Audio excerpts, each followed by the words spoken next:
Welcome back my YouTube family. Voice of heart की तमाम देखने और सुनने वालों को हमारी तरफ से बहुत बहुत सलाम कबूल हो। उम्मीद है हमारी आज की ये काविश आपको बेहद पसंद आएगी।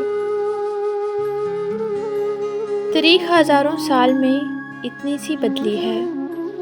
तब दौर था पत्थर का और अब लोग हैं पत्थर के।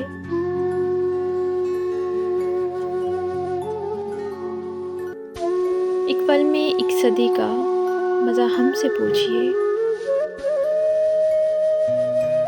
2 दिन की ज़िंदगी का मज़ा हमसे पूछिए। भूले हैं रफ्ता रफ्ता उन्हें मुद्दतों में हम। किस्तों में खुदकुशी का मज़ा हमसे पूछिए।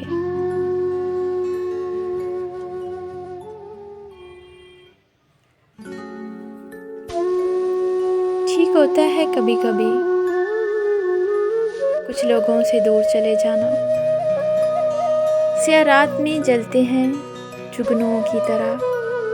दिलों के ज़ख्म भी मौसम कमाल करते हैं। फिर यूं हुआ कि हिजर की शामें हुई तावील। फिर यूं हुआ कि चांद अंधेरों में जा छुपा।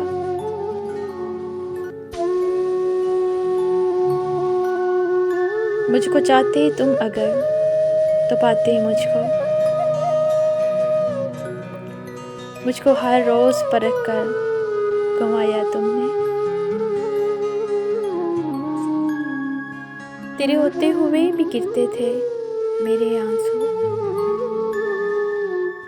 तो अपने बाद का मेरा हाल सोच ज़रा। Thank you for watching my video. Please like, share and subscribe my YouTube channel. Thank you.